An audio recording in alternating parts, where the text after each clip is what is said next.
1. So today we are going to discuss about the different types of soil. Based on the proportion of sand and silt and humus and also clay, the different types of soil is been categorized. Let's discuss the first one. The first is sandy soil. In sandy soil, about 2/3 of the sandy soil is sand and about 1/10 is clay. Sandy soil is the first type of soil is the first type of soil is sand, and it consists of small particles of weathered rock. Sandy soil are one of the poorest type of soil for growing plants because it has a very low nutrients and poor in holding water, which make it hard for the plants root to absorb water. And this type of soil is very good for the drainage system. Sandy soil is usually formed by the breakdown or the fragmentation of rock like granite, limestones and quartz. The second one is silt soil.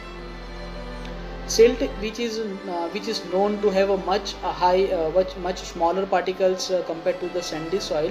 That means the particle is smaller than as compared to the sandy soil, and is made up of rock and other mineral particles which are smaller than the sand and the larger than clay.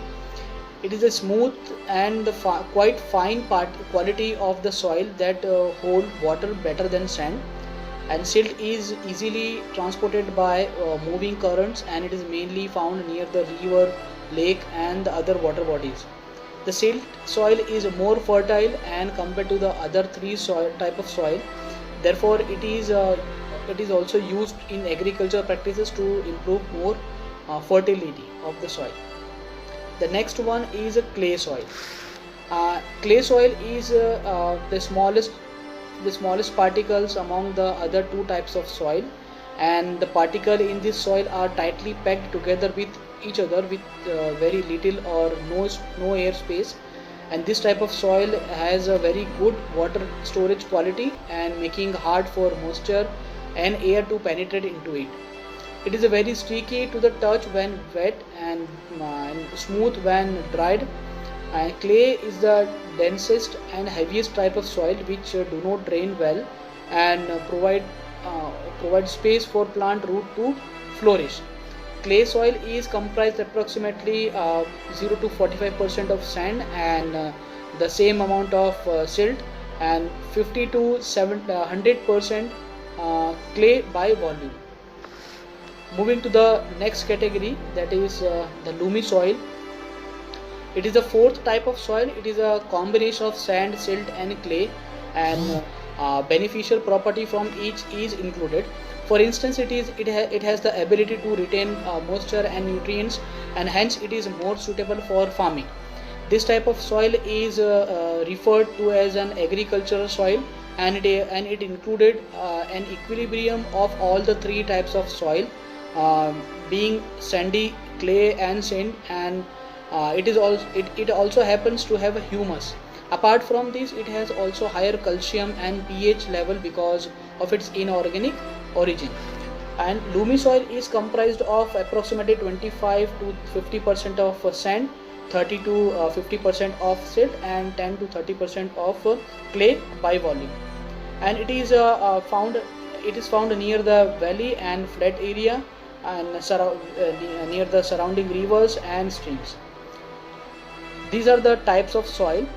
Now let us discuss about the water absorption capacity of the soil.